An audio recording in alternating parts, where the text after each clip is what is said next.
ಕರ್ನಾಟಕದಲ್ಲೂ ಕೆಲವ್ರಿಗೆ ಗೊತ್ತಿದೆ, ಬಟ್ ಗೊತ್ತಿಲ್ಲದೆ ಇರೋರಿಗೆ ಒಂದು ವಿಷಯ ಆಮ್ನಿ ಮ್ಯಾಮ್ ಬಗ್ಗೆ ಹೇಳಬೇಕಾದ್ರೆ, ನಮ್ಮ ಮತ್ತೊಬ್ಬ ಹೆಮ್ಮೆಯ ಕನ್ನಡತಿ ಸೌಂದರ್ಯ ಮೇಡಮ್ ಅವರ ಕ್ಲೋಸ್ ಫ್ರೆಂಡ್. ಅವಳ ಬಗ್ಗೆ ಹೇಳಿದ್ರೆ ಸ್ವಲ್ಪ ನಾನು ಎಮೋಷನಲ್ ಆಗಿಬಿಡ್ತೀನಿ, ಬಟ್ ಈಗ ಸ್ವಲ್ಪ ಕಂಟ್ರೋಲ್ ಮಾಡ್ಕೊಳ್ತಿದ್ದೀನಿ. ಸಿನಿಮಾದಲ್ಲಿ ಮಾಡಬೇಕಾ ಬಟ್ ಎಲ್ಲೂ ಎಕ್ಸ್ಪೋಸ್ ಮಾಡಿ ನನಗೆ ಅಡ್ವೈಸ್ ಮಾಡೋಳು, ಈಗ ಮಾಡಬೇಡ ಕಣೆ, ಅದೆಲ್ಲ ಯಾಕೆ ಮಾಡ್ತೀಯ ನೀನು, ನಾಳೆ ನಮ್ಮ ಹಸ್ಬೆಂಡ್ ಬಂದರೆ ನಾವೆಲ್ಲ ಏನು ಹೇಳ್ಬೇಕಾಗುತ್ತೆ, ಅದೆಲ್ಲ ಮಾಡಬೇಡ ಅನ್ನೋಣ. ನಾನು ಆಲ್ರೆಡಿ ಎಕ್ಸ್ಪೋಸ್ ಮಾಡಿದ್ದೀನಿ, ನಾನು ಮಾಡಲೇಬೇಕಂದ್ರೆ ನನಗೆ ಅದು ರೂಢಿ ಆಗಿಬಿಟ್ಟಿದೆ ಅಂತ ಹೇಳ್ತೀವಿ. ಈ ಥರ ಇಬ್ಬರು ಮಾತಾಡ್ಕೊಳ್ತಿದ್ವಿ.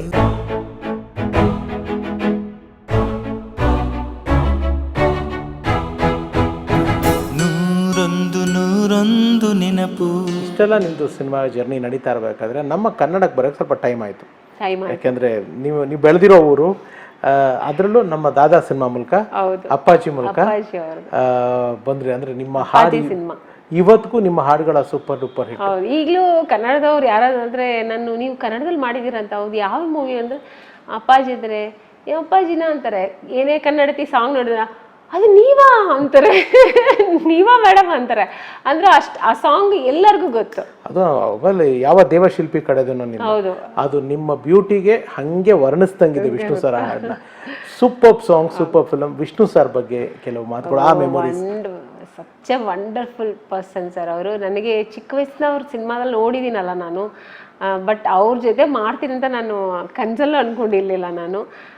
ನಾನು ತೆಲುಗುಲಿ ಇಷ್ಟು ಸಿನಿಮಾ ಮಾಡಿದ್ರು, ನಾನು ತುಂಬ ಸಿನಿಮಾ ನೋಡಿರೋದು ಕನ್ನಡ ಮೂವೀಸ್. ಬೆಳೆದಿದ್ದೆ ಅಲ್ವಲ್ಲ, ಅಲ್ಲಿ ಬೆಳೆದು ಅವ್ರನ್ನೆಲ್ಲ ನೋಡಿದ್ರೆ ಅವರೆಲ್ಲ ಒಂದು ಕನಸು ನನಗೆ. ಅವರೆಲ್ಲ ಒಂಥರ ಡ್ರೀಮ್ ಹೀರೋಸ್. ಅವ್ರನ್ನೆಲ್ಲ ಮಾಡ್ತೀವ ಅಂತ. ರಾಜ್ಕುಮಾರ್ ಸಾರು, ಆಮೇಲೆ ವಿಷ್ಣುವರ್ಧನ್ ಸರ್, ಶ್ರೀನಾಥ್ ಸರ್, ಇವರೆಲ್ಲ ಸಿನಿಮಾ ತುಂಬ ನೋಡಿದ್ದೀನಿ ಚಿಕ್ಕ ವಯಸ್ಸಿಂದ. ಸೊ ನಾನು ಅವ್ರ ಜೊತೆ ಮಾಡೋದು ತುಂಬ ನನಗೆ ಒಂಥರ ಎಕ್ಸೈಟ್ಮೆಂಟು. ಅವ್ರ ಹತ್ರ ಮಾತಾಡೋಕ್ಕೊಂದು ಭಯ ಅದ, ಬಟ್ ಅವರು ತುಂಬ ಮಗುನ ಮಾತಾಡ್ಸೋ ಥರ ಮಾತಾಡೋರು. ತುಂಬ ಚೆನ್ನಾಗಿ ನಮ್ಮಿಬ್ಬರು ಒಳ್ಳೆ ಕೆಮಿಸ್ಟ್ರಿ ಇತ್ತು ಸಿನಿಮಾ ಮಾಡೋವಾಗ. ತುಂಬ ಅಡ್ಜಸ್ಟ್ಮೆಂಟ್ ಆಗಿ ಮಾತಾಡಿಕೊಂಡು ಮಾಡೋದು ಸರ್. ಏನು ನನಗೆ ಟೆನ್ಷನ್ ಆಗ್ತಿರ್ಲಿಲ್ಲ, ಅಯ್ಯೋ ಸೀನಿಯರ್ ಅಲ್ವಾ ಅಂತ ಭಯ ಏನಿರ್ತಿರ್ಲಿಲ್ಲ. ನಮ್ಮ D Babu sir director, D Rajendra Babu ಅವ್ರು ತುಂಬ ಇದು ನಮ್ಮ ಆರ್ಟಿಸ್ಟ್ ಹತ್ರ ತುಂಬ ಕ್ಲೋಸ್ ಆಗಿಬಿಡೋರು. ಅವರು ನಮಗೆ ಆ್ಯಕ್ಟ್ ಮಾಡೋಕ್ಕೆ ಈಸಿಯಾಗಿ ಆಗ್ತಿತ್ತು. One of the finest director. ಅವ್ರು ಹಿಂಗೆ ಮಾಡಿ ತೋರಿಸೋರು ಕೆಲವು ಸಂದರ್ಭಗಳಲ್ಲಿ. Babu sir, D Babu sir ಆರ್ಟಿಸ್ಟ್ಗಳಿಗೆ, ಅಂದರೆ ನಾಟ್ ಇಮ್ ವಿಷಯದಲ್ಲಿ ಅಂತಲ್ಲ, ಇನ್ ಜನರಲಿ ಒಂದು ಆರ್ಟಿಸ್ಟ್ಗೆ ಏನೋ ಗೊತ್ತಾಗ್ತಿಲ್ಲ ಅಂದಾಗ ಅವರೇ ಮಾಡಿ ತೋರಿಸೋರಂತೆ, ಈ ತರ ಬರಬೇಕು ಅಂತ. Wonderful director. ಅಂಡ್ ನೆಕ್ಸ್ಟ್ ಬಾಲಿನ ಜ್ಯೋತಿ ಮಾಡಿದ್ರಿ, ನಮ್ಮ ಕ್ರಾಂತಿ ಕುಮಾರ್ ಸರ್. ಸೊ ಅಲ್ಲೂ ಸೇಮ್ ಎಕ್ಸ್ಪೀರಿಯನ್ಸ್ ವಿಷ್ಣು ಸರ್ ಜೊತೆ. ಅವರು ಕ್ರಾಂತಿ ಕುಮಾರ್ ಸರ್ ನನಗೆ ಆಲ್ರೆಡಿ ತೆಲುಗುಲಿ ಅವ್ರ ಜೊತೆ ಮಾಡಿದ್ದೀನಿ, ಅದಕ್ಕೋಸ್ಕರ ನನಗೆ ಅದು ತೆಲುಗು ಅಲ್ವಾ, ಸೊ ಈಸಿಯಾಗಿತ್ತು. ಸೇಮ್ ವಿಷ್ಣುವರ್ಧನ್ ಸಾರು, ಬಟ್ ಕ್ಯಾರೆಕ್ಟರ್ ಅದು ತುಂಬ ವೆಯ್ಟ್ ಕ್ಯಾರೆಕ್ಟರ್. ಅದು ಅವಾಗ ಅವರು ವಾಣಿಶ್ರೀಮ್ಮ ಮಾಡಿದ ಕ್ಯಾರೆಕ್ಟರ್, ಅದು ನನಗೊಂದು ಸವಾಲಾಗಿತ್ತು. ಸೊ ನಾನು ಹಾಗೆ ಥರ ಮಾಡಬೇಕು, ಆ ಕ್ಯಾರೆಕ್ಟರ್ ನ್ಯಾಯ ಕೊಡಬೇಕು ನಾನು ಅಂದ್ಬಿಟ್ಟು ತುಂಬ ಇಂಟ್ರೆಸ್ಟಾಗಿ ಮಾಡಿದೆ. ತುಂಬ ಭಯಭಕ್ತಿಯಿಂದ ಮಾಡಿದೆ. ಆ ಕ್ಯಾರೆಕ್ಟರ್ ಚೆನ್ನಾಗಿ ಬಂತು, ಒಳ್ಳೆ ಸಿನಿಮಾ. ಅದಾದ್ಮೇಲೆ ಯಾಕಮ್ಮ ನಮ್ಮ ಕನ್ನಡ ಸಿನಿಮಾಗಳು ನೀವು ಜಾಸ್ತಿ ಬಂತು ಸರ್, ನನಗೆ ಆಫರ್ಸ್ ಬಂತು, ನನಗೆ ಅನಂತ್ ನಾಗ್ ಸರ್ ಜೊತೆ ಅವ್ರದ್ದೆಲ್ಲ ಬಂತು. ಬಟ್ ಅವಾಗೆಲ್ಲ ಅವರು ಫುಲ್ ದೊಡ್ಡ ಹೀರೋಸ್ ಅಲ್ವಾ, ಬಂತು. ಬಟ್ ನನಗೆ ಇಲ್ಲಿ ಎಲ್ಲ ಹೀರೋಯಿನ್ ಓರಿಯೆಂಟೆಡ್ ಮೂವೀಸ್ ಅಲ್ವಾ, ಒಂದೊಂದು ಮೂವಿಗೂ ನನಗೆ 40-45 ಡೇಸ್ ಅಟ್ ಎ ಟೈಮ್ ಕೊಡ್ಬೇಕು. ನಾನು ಇಲ್ದಿರೋ ಒಂದು ಸೀನ್ ಇರ್ತಿರ್ಲಿಲ್ಲ. ಸೊ ನಾವು ಅಲ್ಲಿ 2 ದಿವಸ 3 ದಿವಸ ಕೊಟ್ಟರೆ ಆಗಲ್ವಲ್ಲ. ಸೊ ಇದನ್ನ ಆ ಥರ ಮಿಸ್ ಆಗ್ಬಿಡ್ತು ನನಗೆ. ತುಂಬ ಮಿಸ್ ಆಗಿರೋದೇ ಜಾಸ್ತಿ. ಮಲಯಾಳ ಮೂವೀಸ್ ಅದೇ ಥರ ಮಿಸ್ ಆಯಿತು, ಕನ್ನಡ ಮೂವೀಸ್ ಅದೇ ಥರ ಮಿಸ್ ಆಯಿತು. ಟೋಟಲ್ ಎಷ್ಟು ಸಿನಿಮಾ ಮಾಡಿದ್ದೀರಮ್ಮ ಒಟ್ಟೆಲ್ಲ? ಇಲ್ಲ 100 ಆಗಿರುತ್ತೆ ಎಲ್ಲ ಲ್ಯಾಂಗ್ವೇಜ್, ಕನ್ನಡ, ತಮಿಳ್, ತೆಲುಗು, ಹೀರೋಯಿನ್ ಆಗಿ. ಅದೇ ಕನ್ನಡ, ತಮಿಳ್, ತೆಲುಗು, ಮಲಯಾಳ. ನಿಮ್ಮ ಫಸ್ಟ್ ಇನ್ನಿಂಗ್ಸ್ ಅಂತೂ ಅದ್ಭುತವಾದದ್ದು. ಇಲ್ಲಿ ಇನ್ನೊಂದು ಮಾತಾಡಲೇಬೇಕಾಗಿರೋ ಸಿನಿಮಾ ಶುಭ ಸಂಕಲ್ಪ. ಮತ್ತೆ ವಾಟ್ ಎ ಬಿಗ್ ಮೆರಿಟ್. ಎಂತ ಡೈರೆಕ್ಟರ್ ಮಾ, ಕೆ ವಿಶ್ವನಾಥ್ ಸರ್. ಅದೇ ಹೇಳಿದಲ್ಲ, ಅದೊಂದು ದೊಡ್ಡ ಸ್ಕೂಲು, ಅದೊಂದು ಕಾಲೇಜ್. ನೀವು ಸೋ ಡೆಸ್ಟಿನ್ ನೋಡಿ, ಈ ದೇವ್ರು ನಿಮ್ಮನ್ನ ಎಷ್ಟು ಚೆನ್ನಾಗಿ ಕೂರಿಸ್ತಾ ಅಂದರೆ, ನಿಮಗೆ ಹೀರೋಯಿನ್ ಆಗಬೇಕು ಅಂತ ಆಸೆ ಇತ್ತು, ಹೀರೋಯಿನ್ನೇ ಆಗಬೇಕು ಅಂತ ಆಸೆ ಇತ್ತು. ಒಂದೊಂದೊಂದು ಯೂನಿವರ್ಸಿಟಿ ನಿಮಗೆ ಪಾಠ ಹೇಳ್ಕೊ. ಹೌದು, ನಿಜವಾಗ್ಲೂ ಎಲ್ಲ ಒಂದು ನನಗೊಂದು ಯೂನಿವರ್ಸಿಟಿನೇ ಅದು. ಹೇಳ್ಬೇಕಂದ್ರೆ ಒಬ್ಬೊಬ್ಬರ ಹತ್ರ ಒಂದೊಂದು ಕಲ್ತ್ಕೊಂಡೆ. ಅಂದರೆ ಒಂದು ಆರ್ಟಿಸ್ಟ್ಗೆ ಏನೇನು ಬೇಕು, ಏನು ಕಲ್ತ್ಕೋಬೇಕು, ಏನೇನು ಎಲ್ಲ ಅಲ್ಲಿ ನನಗೆ ಸಿಕ್ತು. ಅಲ್ಲಿ ಹೋದ್ರೆ ಇವಾಗ ನಾರ್ಮಲ್ ಆಗಿ ಮಾಡೋದು ಬೇರೆ ಸರ್, ಅಲ್ಲಿ ಹೋದ್ರೆ ಒಂದು ಡಿಫ್ರೆಂಟ್ ಕ್ಯಾರೆಕ್ಟರ್ಸ್.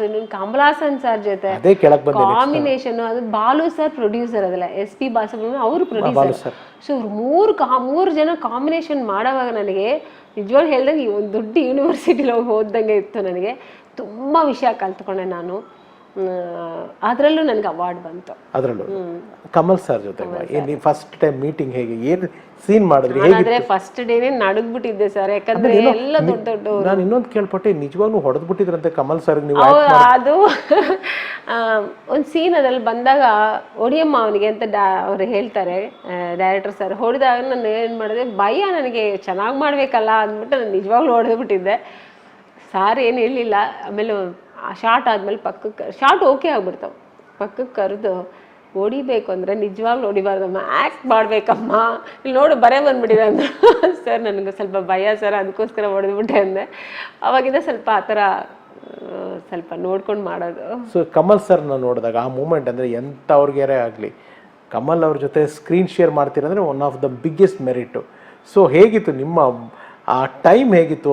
ಅಮ್ಮ ಎಷ್ಟು ಖುಷಿ ಪಟ್ಟಿದ್ರು ಅದನ್ನೆಲ್ಲ? ಅಯ್ಯೋ ಅಮ್ಮನಿಗೆ ಯಾರ ಜೊತೆ ಮಾಡ್ತೀನಿ ಯಾರ ಜೊತೆ ಅದು ಇಲ್ಲ ಸರ್. ಅಮ್ಮನಿಗೆ ನನ್ನ ಮಗಳು ಹೀರೋಯಿನ ಮಾಡ್ತಿದ್ದಾಳೆ ಅಷ್ಟೇ. ಅದೇ ಹೇಳ್ತಿದ್ದೀನಿ, ಅಮ್ಮನಿಗೆ ಅಷ್ಟು ಜ್ಞಾನ. ಅವ್ರಿಗೆ ಯಾರ ಜೊತೆ ನನ್ನ ಮಗಳು ಹೀರೋಯಿನ್ ಆಗಲಿಲ್ಲ, ಹೀರೋಯಿನ್ ಮಾಡ್ತಾರೆ, ಈಗಲೂ ಮಾಡ್ತಾ ಇರ್ಬೇಕು, ಬ್ಯುಸಿ ಆಗಿರ್ಬೇಕು, ನನ್ನ ಮಗಳು ಶೂಟಿಂಗ್ ಹೋಗ್ತಾ ಇರ್ಬೇಕು. ಅದೊಂದೇ ನಮ್ಮ ಅಮ್ಮನಿಗೆ ಈಗಲೂ ನಮ್ಮಮ್ಮ ನಾನು ಶೂಟಿಂಗ್ ಹೋಗ್ತೇನೆ, ನಮ್ಮಮ್ಮ ನನಗಂತ ಫಸ್ಟ್ ನಮ್ಮಮ್ಮನ ಮಗದಲ್ಲಿ ಫೇಸ್ ಅಷ್ಟು ಗ್ಲೋ ಇರುತ್ತೆ. ಹೌದು, ಅವ್ರು ಶೂಟಿಂಗ್ ಬಂದ ಮನೆ 2 ದಿವಸ ಮನೆ ಇದ್ರೆ ಯಾಕಮ್ಮ ಶೂಟಿಂಗ್ ಹೋಗಿಲ್ವಾ ಅಂತಾರೆ. ಅಷ್ಟು ನಮ್ಮಮ್ಮ ನನಗಿಂತ ತುಂಬ ಪ್ಯಾಷನ್ ನಮ್ಮಮ್ಮ. ಅವ್ರಿಗೆ ಯಾರ ಜೊತೆ ಮಾಡ್ತೀನೋ ಅದೆಲ್ಲ ಇಲ್ಲ, ನನ್ನ ಮಗಳು ಬ್ಯುಸಿ ಆಗಿರಬೇಕು, ಶೂಟಿಂಗ್ ಮಾಡ್ತಾ ಇರಬೇಕು. ಎಸ್. ಇನ್ನೊಂದು ಸ್ನೇಹಿತರೆ, ನಮ್ಮ ಕನ್ನಡ ಇಲ್ಲಿ ಆಂಧ್ರದಲ್ಲಿ ಪ್ರತಿಯೊಬ್ಬರಿಗೂ ಗೊತ್ತಿದೆ, ಅದು ಕರ್ನಾಟಕದಲ್ಲೂ ಕೆಲವ್ರಿಗೆ ಗೊತ್ತಿದೆ. ಬಟ್ ಗೊತ್ತಿಲ್ಲದೆ ಇರೋರಿಗೆ ಒಂದು ವಿಷಯ ಆಮ್ನಿ ಮ್ಯಾಮ್ ಬಗ್ಗೆ ಹೇಳಬೇಕಾದ್ರೆ, ನಮ್ಮ ಮತ್ತೊಬ್ಬ ಹೆಮ್ಮೆಯ ಕನ್ನಡತಿ ಸೌಂದರ್ಯ ಮೇಡಮ್ ಅವರ ಕ್ಲೋಸ್ ಫ್ರೆಂಡ್. ತುಂಬ, ಯಾಕೆಂತಂದ್ರೆ ನೀವಿಬ್ರು ವೆರಿ ಥಿಕ್ ಅಂಡ್ ಥಿನ್. ನೀವು ಫ್ರೆಂಡ್ಸ್ ಆಗೋದಕ್ಕೆ ನಮ್ಮ ಕನ್ನಡ ಕಾರಣ ಅಂತ ಕನ್ನಡದಲ್ಲಿ ಮಾತಾಡ್ಕೋಬಹುದು ಅಂತ. ಆಕ್ಚುಲಿ ಹಂಗೆ ಆಯ್ತು, ಯಾಕಂದ್ರೆ ನಾನು ಕನ್ನಡ, ನನಗೆ ಕನ್ನಡ ಹಾಡಂದ್ರೆ ಇಷ್ಟ, ಅವಳಿಗೂ ಕನ್ನಡ ಹಾಡಂದ್ರೆ ಇಷ್ಟ. ಇಬ್ರು ಶಾರ್ಟ್ ಮುಗೀತು ಅಂದ್ರೆ ಸಾಕು, ಪಕ್ಕದಲ್ಲಿ ಚೇರ್ ಹಾಕೊಂಡು ಇಬ್ರು ಕನ್ನಡ ಹಾಡು ಆಡ್ತಾ ಇದ್ವಿ ಇಬ್ರು. ಅವಳು ಯಾವ್ದೊಂದು ಕನ್ನಡ ಹಾಡು, ನಾನೊಂದು ಕನ್ನಡ. ಯಾವ ಹಾಡು ಜನರ ಜ್ಞಾಪಕ? ಯಾವ ಹಾಡು ಹಾಡ್ತಿದ್ರಿ? ತುಂಬಾ ಅನಂತ್ ನಾಗ್ ಸಾರ್ದು, ಆಮೇಲೆ ಶ್ರೀನಾಥ್ ಸಾರ್ದು, ವಿಷ್ಣುವರ್ಧನ್ ಸಾರ್ದು, ರಾಜ್ಕುಮಾರ್ ಸಾರ್ ಎಲ್ಲ ಈ ಮೆಲೋಡಿ ಸಾಂಗ್ಸ್ ತುಂಬಾ ಹೇಳ್ತಾ ಇದ್ವಿ. ನಮ್ಮ ಸೌಂದರ್ಯ ಮೇಡಮ್ಗೋಸ್ಕರ ಆಮಿನಿ ಮೇಡಮ್ ಇಂದ ಈ song dedication. This is for Soundarya ma'am. ಕನಸಲು ನೀನೆ ಮನಸಲು ನೀನೆ, ನನ್ನಾಣೆ ನಿನ್ನಾಣೆ, ನನ್ನಾಣೆ ನಿನ್ನಾಣೆ, ಒಲಿದ ನಿನ್ನ ಬಿಡೆನು ಚಿನ್ನ, ಇನ್ನು ಎಂದೆಂದಿಗೂ ನಿನ್ನ ಎಂದೆಂದಿಗೂ. Thank you ma'am, thank you Soundarya ma'am. We really love you, we miss you. ಅವಳು ನನಗೆ ಅವಳ ಬಗ್ಗೆ ಹೇಳಿದ್ರೆ ಸ್ವಲ್ಪ ನಾನು ಎಮೋಷನಲ್ ಆಗಿಬಿಡ್ತೀನಿ. ಬಟ್ ಈಗ ಸ್ವಲ್ಪ ಕಂಟ್ರೋಲ್ ಮಾಡ್ಕೊಳ್ತಿದ್ದೀನಿ. ಪ್ರತಿ ಒಂದು ಇಂಟರ್ವ್ಯೂಲಿ ಅವಳ ಬಗ್ಗೆ ಮಾತಾಡಿದ್ರೆ ಹತ್ಬಿಡ್ತೀನಿ ನಾನು ಕೇಳ್ಪಟ್ಟೆ. ಅಂದರೆ ನೀವು ಸಚ್ ಎ ಪ್ಯೂರ್ ಸೋಲ್ ಪಾಪ. ನೀವು ಹೇಳ್ಕೊಂಡಿದ್ದೀರಾ, ನಾನು ಕೆಲವು ಇಂಟರ್ವ್ಯೂನಲ್ಲೂ ನೋಡಿದ್ದೆ ನಿಮ್ದದು. ದೇವ್ರೆ, ಯಾಕೆ ಅವಳನ್ನ ಕರ್ಕೊಂಡೆ, ನನ್ನ ಕರ್ಕೊಂಬರ್ಬಾರ್ದಾಗಿತ್ತು? ನಿಜವಾಗ್ಲೂ ಸರ್, ಅದು ನಾನು ಫೀಲ್ ಮಾಡಿದ್ದೀನಿ. ಯಾಕಂದರೆ ಅವಾಗ ನನಗಿನ್ನೂ ಮಕ್ಕಳಾಗಿರಲಿಲ್ಲ, ನಾನು ಇದಾಗೇ ಇದ್ದೆ. ಆವಾಗ ನಾನು ಅವಳು ಆದ ತಕ್ಷಣ ನಾನು ಎಷ್ಟೋ ಸಾರಿ ಅಂತಿದ್ದೆ, ಯಾಕೆ ದೇವ್ರೆ ನನ್ನ ಕರ್ಕೋಬೋದಲ್ಲ ಅವಳು. ಯಾಕಂದರೆ ಅವಳು ಅಷ್ಟು ಕಷ್ಟ ಬಿದ್ದು ಸಂಪಾದನೆ ಮಾಡಿ ಏನೂ ಅನುಭವಿಸಿಲ್ಲ, ಇನ್ಮೇಲೆ ಅನುಭವಿಸ್ಬೇಕು ಅನ್ನೋ ಟೈಮಲ್ಲಿ ಹೊಟ್ಟೋದ್ಲ ಅವಳು ಏನೂ ಅನುಭವಿಸಿಲ್ಲ. ಅವಳಿಗೆ ಸ್ವೀಟ್ಸ್ ಅಂದರೆ ಇಷ್ಟ, ಊಟ ಅಂದರೆ ತುಂಬ ಇಷ್ಟ. ಬಟ್ ಕಂಟ್ರೋಲಾಗಿ ತಿಂತಿದ್ಲು ಅವಳು. ಕಂಟ್ರೋಲ್. ಅವರ ಫಾದರು ಸಾಕು ಮಗ ಸ್ವಲ್ಪ ತಿನ್ನು ಅನ್ನೋರು. ಅಷ್ಟು ಪಾಪ ಅದನ್ನೆಲ್ಲ ಅನುಭವಿಸ್ದಂಗೆ ಎಲ್ಲ ಕಂಟ್ರೋಲಾಗಿದ್ದು ಎಲ್ಲ ಅಷ್ಟು ಹೆಸರು ಮಾಡಿದ್ಲು, ಚೆನ್ನಾಗಿ ಸಂಪಾದನೆ ಮಾಡಿದ್ಲು. ಬಟ್ ಒಳ್ಳೆ ಲೈಫ್ನ ಅನುಭವಿಸುವಾಗ ಹೊಟ್ಟೋದ್ಲಲ್ಲ ಅನ್ನುವಾಗ ನನಗೆ ತುಂಬ ಕಷ್ಟ ಆಯ್ತು. ಇನ್ನೊಂದು ತುಂಬ ಸೌಂದರ್ಯ ಇದೆ ಅವಳು. ಸೌಂದರ್ಯ ಹೆಸರಿಗೆ ಹೇಳ್ದಾಗೆ ಇರೋಳು ಅವಳು. ಒಂಥರ ಹೇಳ್ಬೇಕಂದ್ರೆ ದೇವತೆ ಥರ ಇರೋಳು. ಆಕ್ಟ್ರೆಸ್ ಸೌಂದರ್ಯ ಆಗಿ ನಮಗೆ ಗೊತ್ತಮ್ಮ, ಆದರೆ ಒಬ್ಬ ಫ್ರೆಂಡ್ ಆಗಿ, ಒಂದು ಹ್ಯೂಮನ್ ಬೀಯಿಂಗ್ ಆಗಿ ಹೆಂಗಿದ್ರು ಸೌಂದರ್ಯ ಮ್ಯಾಮ್? ತುಂಬ ಒಳ್ಳೆಯವಳು ಸರ್, ತುಂಬ ಸಾಫ್ಟ್ ನೇಚರು, ತುಂಬ ಒಳ್ಳೆಯವಳು. ಅವಳಿಗೆ ಸಿನಿಮಾದಲ್ಲಿ ಮಾಡಬೇಕಾ, ಬಟ್ ಎಲ್ಲೂ ಎಕ್ಸ್ಪೋಸ್ ಮಾಡಿ ನನಗೆ ಅಡ್ವೈಸ್ ಮಾಡೋಳು, ಏನು ಮಾಡಬೇಡ ಕಣೆ, ಅದೆಲ್ಲ ಯಾಕೆ ಮಾಡ್ತೀಯ ನೀನು, ನಾಳೆ ನಮ್ಮ ಹಸ್ಬೆಂಡ್ ಬಂದರೆ ನಾವೆಲ್ಲ ಏನು ಹೇಳ್ಬೇಕಾಗುತ್ತೆ, ಅದೆಲ್ಲ ಮಾಡಬೇಡ ಅನ್ನೋಳು. ನಾನು ಆಲ್ರೆಡಿ ಎಕ್ಸ್ಪೋಸ್ ಮಾಡಿದ್ದೀನಿ, ನಾನು ಮಾಡಲೇಬೇಕು, ಯಾಕಂದ್ರೆ ನನಗೆ ಅದು ರೂಢಿ ಆಗಿಬಿಟ್ಟಿದೆ. ಅಂತ ಹೇಳ್ತಿದ್ವಿ. ಈ ಥರ ಇಬ್ರು ಮಾತಾಡ್ಕೊಳ್ತಿದ್ವಿ. ಅವಳು ನನಗೆ ತುಂಬ ಈ ಥರ ಅಡ್ವೈಸ್ ಮಾಡೋಳು. ಕನ್ನಡದಲ್ಲೇ ಮಾತಾಡ್ತಿದ್ವಿ ಇಬ್ರು. ಅದರಲ್ಲಿ ತುಂಬ ಕನೆಕ್ಟ್ ಆಗಿದ್ದು ನಾವು. ಅವ್ರ ಫಾದರ್ ಹೋದಾಗ ಫೋನ್ ಮಾಡಿ, ಅವ್ರ ಫಾದರ್ಗೆ ನಿಮ್ ಕಂಡ್ರೆ ತುಂಬಾ ಇಷ್ಟ ಆಯ್ತು. ತುಂಬಾ ಇಷ್ಟ. ಅವರು ಅಮರ್ ಇದ್ದಾರೆ, ಕೇಳಬೇಕು ಅಂತ ಕೇಳಿದ್ರು, ಕೇಳಿದ್ರು ಈ ಥರನೇ ಇಲ್ಲೇ ಅನ್ನಪೂರ್ಣ ಇದು ಪದ್ಮಾಲಯ ಸ್ಟುಡಿಯೋ ಅಲ್ಲಿ ಶೂಟಿಂಗ್ ನಡೀತಾ ಇದೆ ನಂದು ಅಣ್ಣ ಚೆಲ್ಲಿಲು ಅಂತ. ನಾನು ಸೌಂದರ್ಯ ಆ್ಯಕ್ಟ್ ಮಾಡ್ತಿದ್ವಿ. ಕೂತ್ಕೊಂಡು ಇಲ್ಲ ಇದು ನೈಟಲ್ಲಿ ಮಾತಾಡ್ತಾ ಇರುವಾಗ ಊಟ ಮಾಡ್ತಾ ಇದ್ವಿ. ನಾನು ಯಾವಾಗಲೂ ಅವ್ರ ಶೂಟಿಂಗ್ ಅವ್ರ ಜೊತೆನೇ ಇರ್ತಿದ್ದೆ ನಾನು. ಅವಾಗ ಅಮ್ಮಿ ನನ್ನ ಮಗನ ಮದುವೆ ಮಾಡ್ಕೊಳ್ತೀಯ, ನಮ್ಮ ಮನೆಗೆ ಸಸಿಯಾಗಿ ಬರ್ತೀಯ ಅದನ್ನ. ಸರ್ ಜೋಕ್ ಮಾಡಬೇಡಿ ಸರ್ ಅಂದೆ ನಾನು. ಅಂಕಲ್ ಅಂತಿದ್ದೆ, ಜೋಕ್ ಮಾಡಬೇಡಿ ಅಂಕಲ್ ಅಂದೆ. ಇಲ್ಲಮ್ಮ ನಾನು ಸೀರಿಯಸ್ ಆಗಿ ಕೇಳ್ತಿದ್ದೀನಿ. ಯಾಕೆ ಸರ್ ನಾನು ಆರ್ಟಿಸ್ಟ್ ಸರ್, ಆರ್ಟಿಸ್ಟ್ ಹೆಂಗೆ ಮದುವೆ ಮಾಡ್ತಾ? ಯಾಕೆ ನನ್ನ ಮಗಳು ಆರ್ಟಿಸ್ಟ್ ಅಲ್ವಾ?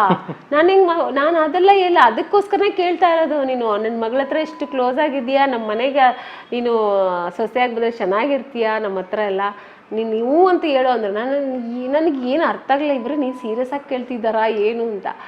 ಅಲ್ಲಿ ನನ್ನ ಪಕ್ಕದಲ್ಲಿ ಇನ್ನೊಂದು ಶಕುಂತಲಾ, ತೆಲಂಗಾಣ ಶಕುಂತಲಾ ಅಂತ ಅವ್ರ ಪಕ್ಕದಲ್ಲೇ ಇದ್ದರು. ಅವರು ಕೇಳಿಸ್ಕೊತಾ ಇದ್ರು ಎಲ್ಲ. ಆಮೇಲೆ ನಾನು ಏನೋ ಜೋಕ್ ಮಾಡಿ ನಾನು ಬಿಟ್ಬಿಟ್ಟೆ, ನಾನು ಅದನ್ನು ಸೀರಿಯಸ್ ಆಗಿ ತೊಗೊಳ್ಳಿಲ್ಲ. ಅವ್ರು ಏನಕ್ಕೆ ಕೇಳಿದೋ ಗೊತ್ತಿಲ್ಲ, ಅಷ್ಟು ನಾವು ಒಂದು ಬಾಂಡಿಂಗ್ ಇದ್ವಿ ನಾವು. ಬಟ್ ಸೌಂದರ್ಯ ಅವ್ರ ತಂದೆ ಅಂದ್ರೆ ತುಂಬಾ ಇಷ್ಟ ಆಯ್ತಲ್ಲ? ತುಂಬ ಇಷ್ಟ. ಅವ್ರ ತಂದೆ ಹೇಳೋದನ್ನೇ ಕೇಳೋಳು ಅವಳು. ಅವ್ರು ಏನು ಹೇಳಿದ್ರೆ ಒಂದು ಚಿಕ್ಕ ಹುಡುಗಿ ಥರ, ಸ್ಕೂಲ್ಗೆ ಹೋಗೋ ಹುಡುಗಿ ಥರ ಅವ್ರ ತಂದೆನೇ ಎಲ್ಲ ನೋಡ್ಕೊಳ್ತಿದ್ದು. ಆಮೇಲೆ ಅಮ್ಮರು ನೋಡ್ಕೊಳ್ತಾ ಇದ್ರು. ಆಮೇಲೆ ಅವರಿಬ್ರು ಅಣ್ಣ ತಂಗಿ ಅನ್ನೋದಕ್ಕಿಂತ ಹೆಚ್ಚಾಗಿ ತಂದೆ ಮಗಳ ಥರ ಅವನು ಅಷ್ಟೇ ಪ್ರೀತಿಯಿಂದ ನೋಡ್ಕೊಂಡು ಅವಳಿಗಿನ ಒಂಥರ ಎಲ್ಲೂ ಬಿಡ್ತಿರ್ಲಿಲ್ಲ ಸರ್. ಆ ಹುಡುಗಿನ ಒಂಥರ ತುಂಬ ಪ್ಯಾಂಪರಿಂಗ್ ಮಾಡಿ ಚೆನ್ನಾಗಿ ನೋಡ್ಕೊಳ್ಳೋ, ಒಂದು ಆ್ಯಕ್ಟಿಂಗ್ ಒಂದೇ ಮಾಡೋಳು ಅವಳು, ಬೇರೆ ಏನು ಗೊತ್ತಿಲ್ಲ. ಎಲ್ಲ ಅವ್ರ ತಂದೆ ಇರೋವಾಗ ತಂದೆ ನೋಡ್ಕೊಳ್ಳೋರು, ಆಮೇಲೆ ಅಮರ್ ನೋಡ್ಕೊಳ್ಳೋರು. ಆಮೇಲೆ ಅಮರ್ಗೆ ಮದುವೆ ಆಯಿತು, ಅವರು ಎಲ್ಲ ಚೆನ್ನಾಗಿದ್ರು ಅವ್ರ ಫ್ಯಾಮಿಲಿ. ಆಮೇಲೆ ಸೌಂದರ್ಯ ಮ್ಯಾಮ್ ಅವ್ರು ಎಷ್ಟೇ ದೊಡ್ಡ ಸ್ಟಾರ್ ಆದರೂ ಇಲ್ಲಿ ಪ್ರಶಾಂತಿ ಕುಟೀರ ಗೆಸ್ಟ್ ಹೌಸಲ್ಲೇ ಇರ್ತಾ ಇದ್ರಂತಮ್ಮ? ಹೌದು, ಅವ್ರಿಗಿನ್ನ ಸೆಂಟಿಮೆಂಟ್ ಆಗೋದು. ನಾನು ಪ್ರಶಾಂತ್ ಕುಟೀರ ಕೆಳಗಡೆ ರೂಮಲ್ಲಿ ಇರ್ತಿದ್ದೆ, ಅವಳು ಮೇಲ್ಗಡೆ ರೂಮಲ್ಲಿ ಇರ್ತಿದ್ಲು. ಆಮೇಲೆ ಸ್ವಲ್ಪ ದಿವಸ ಆದಮೇಲೆ ನನಗೆ ರೂಮ್ ಸೆಟ್ ಆಗಲಿಲ್ಲ, ಏನೋ ಸ್ವಲ್ಪ ನನಗಲ್ಲಿ ಕಿರಿಕಿರಿ ಆಯಿತು ಅಲ್ಲಿ. ಆಮೇಲೆ ನಾನು ಶಿಫ್ಟ್ ಆಗಿಬಿಟ್ಟೆ ನಾನು ಹೋಟೆಲ್ಗೆ. ಅವಳು ಆಗಲೇ ಇಲ್ಲ, ಅಲ್ಲೇ ಇದ್ಲು. ಯಾಕಂದರೆ ಅವಳಿಗೆ ಅದು ಆ ರೂಮ್ ಸೆಂಟಿಮೆಂಟ್, ಅದಕ್ಕೋಸ್ಕರ. ಆ ಮದುವೆ ಆದಮೇಲೆ ಅವಳು ಬಿಟ್ಬಿಟ್ಲು ಅದನ್ನು. ಸೊ ಸೌಂದರ್ಯ ಅವರ ಈ ಒಂದು ಟ್ರ್ಯಾಜಿಡಿ ಆಗಿದ್ದ ದಿವಸ ನಿಮ್ಗೆ ಹೇಗೆ ಗೊತ್ತಾಯಿತು? ಎಲ್ಲಿದ್ರಿಮ್ಮ ನೀವು? ಹೌದು, ನಾನು ನಿಮ್ಮ ಬಗ್ಗೆ ಒಂದು ಕಂಪ್ಲೇಂಟ್ ಕೇಳಿದೆ. ನಂಗೆ ನಿಮ್ಮ ಮಕ್ಕಳಿಂದ ಒಂದು ಕಂಪ್ಲೇಂಟ್ ಗೊತ್ತಾಗಿದೆ ನಿಮ್ಮ ಬಗ್ಗೆ.